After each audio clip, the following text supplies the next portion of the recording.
Queridos irmãos e irmãs em Cristo Jesus, ao celebrarmos o 30º domingo do tempo comum, a palavra de Deus nos recorda com muita frequência da noção de justiça e justo diante de Deus. A oração do justo, do pobre, do pequenino diante de Deus, ela ultrapassa as nuvens. Ela chega até o coração de Deus. Muita gente pergunta se Deus sempre ouve nossas orações. Deus sempre ouve, seja do justo ou do injusto. Mas Deus atende a prece do justo. Deus não atende a prece do injusto. Acontece que nós temos uma noção demasiadamente humana de justiça, e essa noção de justiça e justo não é aquilo que Deus nos propõe. Já os antigos povos, que criaram tantos códigos jurídicos, haviam deixado algumas noções para nós do que é ser justo e o que é praticar a justiça. Destas leis se imprimiu fortemente também entre nós no mundo cristão e se resume basicamente em dizer: ser justo, praticar a justiça, é dar a cada um o que é seu. Cada um o que é seu. Ora, esta noção, embora ela possa ser embalada, envolvida por uma perspectiva cristã, ela não é de todo a noção de justiça de Deus. Ou melhor, ela não se acaba aí, ela não termina aí. Ser justo diante de Deus comporta outras características mais profundas.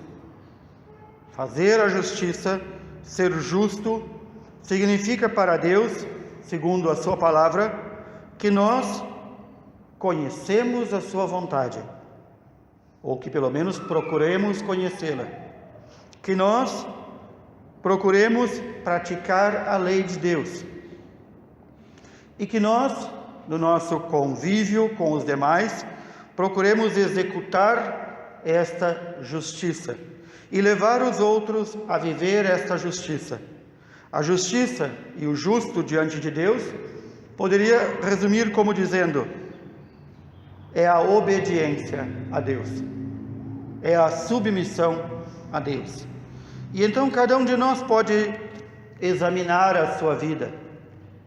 Quantas vezes eu digo isso? Cada um de nós pode examinar a sua vida, porque a própria palavra de Deus nos pede que nós examinemos a nossa vida diariamente e ver se realmente nós temos feito todo o esforço que nos é possível para executar a lei de Deus, sabendo que Deus não dá lei, ou não deu lei, não nos dá suas leis acima de nossas forças, e nada do que Ele nos pede é contrário ao nosso bem. Então, temos que também, como um ato de justiça, avançar no conhecimento desta lei. Este conhecimento da lei de Deus e da palavra de Deus muitas vezes levou pessoas no passado, como o caso dos fariseus, tantas vezes recriminados por Jesus, mas também aos fariseus em nossa época, até mesmo dentro da igreja, por que não? Que creem que fazendo atos são justificados. Nós sabemos da importância que as obras têm. Sim, fé sem obras é morta, mas não são as obras que nós praticamos que nos tornam justos diante de Deus. A justificação, o ser justo, começa primeiramente como um movimento da parte de Deus, um movimento de amor, de exclusivo amor de Deus por nós. É Ele que nos pensou, nos amou, nos planejou desde toda a eternidade. E mais ainda, Ele desde toda a eternidade nos escolheu para sermos seus filhos. Se isto não é amor, que outra coisa seria? É Ele que, por amor, envia seu Filho para nos libertar do mal e do pecado e para nos garantir a entrada no seu reino eterno, por amor. Então vem aqui a nossa obra, a nossa colaboração. Repito, cada um examine-se a si mesmo. Como é que eu tenho correspondido a este amor? Dentro dos limites da minha força humana, como é que eu tenho correspondido a este amor? Porque ser grato, demonstrar gratidão, ser reconhecido, talvez seja a obra de justiça que nós possamos fazer em maior nível. Uma pessoa ingrata não é amada por ninguém. Uma pessoa que não reconhece o seu benfeitor não é amada. Aqui nós temos o amor misericordioso de Deus, que nos levanta e nos tira do nosso nada por amor. E aqui temos o ser humano tão preocupado em amar as coisas do mundo, amar a comodidade, amar esta vida tolamente, porque sabe que esta vida vai acabar, amar os seus pertences, amar as suas opiniões, amar os seus desejos, e o autor do amor não é amado. Aquele que derramou o seu amor em nós e nos chamou para sermos seus filhos amados, não é amado. A nossa ingratidão é muito grande. Isso levou o pobre de Assis, São Francisco, a repetir muitas vezes: o amor não é amado. O amor é Deus. O amor não é amado. Mas se os outros não te amarem, Senhor, eu vou procurar te amar. São Paulo, mesmo relatando ao jovem Timóteo que durante suas prisões e perseguições foi abandonado por todos os irmãos na fé, ele não se desespera. Pelo contrário, ele diz: fiz aquilo que deveria ter feito por Cristo. Combati o bom combate, completei a corrida, guardei a fé. Faltou São Paulo dizer uma coisa que nós sabemos que ele fez: transmitir integralmente a fé. Neste pequeno trecho, mais adiante ele vai dizer isso: e eu transmiti, eu anunciei integralmente a fé que recebi. Mas faltou neste pequeno trecho ele dizer: combati o bom combate, completei a corrida, guardei a fé, transmiti integralmente aquilo que recebi. Estes 4 elementos de obras: combater o bom combate, completar a corrida, guardar a fé, transmitir integralmente esta fé, disseram a São Paulo: tu tens direito à vida eterna. Por isso que ele diz de modo tão confiante: eu sei que está reservada para mim a coroa da justiça, a coroa que os justos recebem no céu. E diz mais: e essa coroa não está reservada apenas a mim, mas a todos aqueles que esperam com amor a manifestação gloriosa de Cristo Jesus. Todos aqueles que esperam com amor. Que é o amor, senão a gratidão que podemos ter para com Deus? Que é este amor, senão um amor que se desdobra em obras, obras de misericórdia, obras de santificação.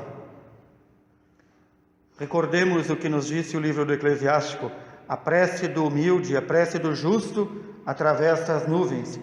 Enquanto não chegar, não terá repouso, e não descansará até que o Altíssimo intervenha, faça justiça aos justos e execute o julgamento. Quantas vezes são as preces dos poucos justos entre nós que conseguem mover o coração de Deus pelo bem de seu povo? São entre nós aqueles irmãos e irmãs humildes, pequenos, que se colocam integralmente submissos a Deus que tem aquilo que nós chamamos, numa linguagem popular, uma prece forte. Não é que a prece dele é forte, a prece é efetiva, porque é uma prece amorosa. E o amor toca o amor, e um coração toca outro coração. E quando nós estamos nessa sintonia, nessa correspondência de amor com Deus, procurando levar uma vida de justiça e santidade, então temos certeza que somos sempre atendidos em tudo aquilo que é necessário à nossa salvação e à salvação dos demais. Salmo 33 nos diz que Deus volta a sua face contra os maus, para até da terra apagar a sua lembrança. Mas os justos clamam ao Senhor, que é bondoso e amoroso, e escuta, e Deus os escuta. E este coração, muitas vezes atribulado, e o espírito abatido do pobre servo de Deus, é ouvido e é atendido, porque o Senhor, como que preserva-os de todo o mal. E mesmo quando o mal chega na vida dos justos e santos, é para purificá-los ainda mais. Quantas vezes nós ouvimos a palavra de Deus dar este sábio e santo conselho, que todo aquele que se aproxime de Deus, aproxime-se com amor e tremor. Diz ainda, temor e tremor. Esse temor é o amor a Deus, é aquela delicadeza que nós devemos ter para dizer assim: eu não quero ofender a Deus, Ele me ama tanto, eu não vou consegui-lo, como sou um ser humano, amar na mesma medida, amá-lo na mesma medida, mas eu quero pelo menos não ofendê-lo mais. Isso é o temor de Deus, isso é o amor a Deus. E o tremor de saber, eu sou simples criatura. Ou no dizer do sábio filósofo Pascal, que era um homem muito religioso, nós somos apenas um caniço agitado pelo vento, mas somos um caniço pensante, e como caniço pensante, nós também somos capazes de amar. O Senhor quer elevar aqueles que se humilham, mas o Senhor também coloca a sua mão pesada sobre aquele que se exalta. Há um ditado popular que eu ouvi algumas vezes de pessoas mais velhas que dizia: Deus não mata, mas achata. De fato, o pai não quer a morte de nenhum dos seus filhos, mas às vezes tem que aplastá-lo para que ele aprenda a aproximar-se de Deus, conviver com seus irmãos e que cresça na fé, cresça na confiança de Deus. Vejamos essa distinção tão grande que Jesus faz entre o fariseu, aquele homem daquele grupo entre os hebreus, entre os judeus, que era meticuloso em cumprir as disposições de Moisés. Este homem certamente conhecia toda a Sagrada Escritura e procurava cumpri-la nos mínimos detalhes, mas ao aproximar-se de Deus, ele recrimina todos os demais. Aqueles que não conhecem a palavra de Deus, aqueles que, como ele, segundo a visão dele, não cumprem as ordens de Deus. E então, diríamos, numa linguagem bem simples, este fariseu perdeu tudo, porque todas as obras que ele fez para agradar a Deus foram obras para se exaltar e para humilhar o diferente dele. E então perdeu tudo. Quantas vezes nós também não fazemos isso com nossos irmãos cristãos de outras igrejas? Debochamos, rimos do modo como eles rezam, do modo como eles fazem. É certo, estão no erro, estão em igrejas fundadas por seres humanos, mas são nossos irmãos pelo batismo. Que direito nos dá de julgar o seu modo de rezar, de cantar, de se aproximar de Deus? Nós deveríamos nos aproximar deles dizendo a Deus: Senhor, tem piedade de mim, que sou pecador. Eu também sou a causa de divisão da igreja. Pelo meu mau testemunho foi que este meu irmão abandonou a única e verdadeira igreja do Senhor. Quantas vezes nós temos que bater no peito e dizer: Senhor, tem piedade de mim, que sou pecador. Não valho nada. E é admirável que o Senhor me ame, apesar de eu não valer nada. Quantas vezes nós temos que, em nossas preces, ao nos aproximarmos do Senhor, pedir perdão. Deus não permita que o nosso coração seja tão duro, e nosso espírito tão cego, que nós não vejamos os nossos pecados. Quantos que já não se confessam, que já não procuram o sacramento da confissão, que passam o dia inteiro batendo língua como se fosse um martelo na vida alheia. Quantos que já não vivem uma vida de aproximação de Deus.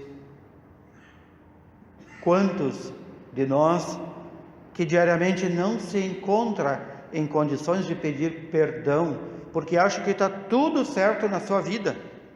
E se Deus não me der algo, Ele é o culpado. E se aconteceu algo de mal no mundo, Deus é o culpado. Quantos que já vivem assim? Que já não sabem mais se aproximar, como este cobrador de impostos. Senhor, tem piedade de mim, porque sou pecador. Da imensidão das minhas culpas, lavai-me na imensidão da tua misericórdia. Quantas vezes temos que clamar ao Senhor? Não é por nada que os apóstolos, ao organizarem a estrutura da Santa Missa, colocaram como um dos primeiros atos o pedido de perdão. Muita gente diz: mas padre, eu não sei do que pedir perdão, eu não faço nada de mal, ajudo a todos os que me pedem. Aí vem o fariseu falando: ajudo a todos aqueles que me pedem, não faço mal para ninguém. Ah, será? Examina bem a tua vida, vê quanto do teu tempo que foi dado por Deus é desperdiçado em coisas inúteis e em não buscar a salvação. Veja do teu tempo que foi concedido para Deus, para a glória de Deus, o tempo que é te dado, tu não busca nem a tua salvação, nem a salvação do teu próximo. Quantas vezes a tua língua, que te foi dada para louvar a Deus, é usada como martelo para pregar a vida alheia? Nós sim, todos nós, temos diariamente que pedir perdão ao Senhor. Primeiramente, pelo gravíssimo pecado contra o primeiro mandamento da lei de Deus: amar a Deus sobre todas as coisas, com todas as nossas forças, com toda a nossa inteligência, com toda a nossa vontade. Nós não fazemos isso. E digo por nós, mesmo sem conhecer a consciência de cada um, porque nós não fazemos isso. Até hoje eu não encontrei um santo, um justo entre nós que faça isso. E se fizer, ainda está fazendo pouco. O justo e o santo, aquele que já vive em justiça e santidade, sempre reconhece que não ama a Deus suficientemente. Todos aqueles homens e mulheres que nos são propostos, aqueles nossos irmãos na fé, que nos são propostos como modelos de santidade, todos eles tinham essa consciência bem clara: eu sou um pecador, e eu temo pelo meu julgamento. Muitos deles até se confessavam uma vez por semana, outros se confessavam uma vez por dia. Grandes santos e grandes santas, porque se reconheciam devedores do amor de Deus. Nós queremos pedir ao Senhor, neste seu dia, domingo, dia do Senhor, que derrame sobre nós esta grande virtude da gratidão, para buscarmos sermos justos, não diante dos homens, porque a justiça, como é considerada por nós homens, é falha, mas sermos vistos por Deus, reconhecidos por Deus como justos. Que o Senhor nos conceda a santificação e a justificação por exclusiva sua misericórdia, com a colaboração de nossas obras. Louvado seja nosso Senhor Jesus Cristo.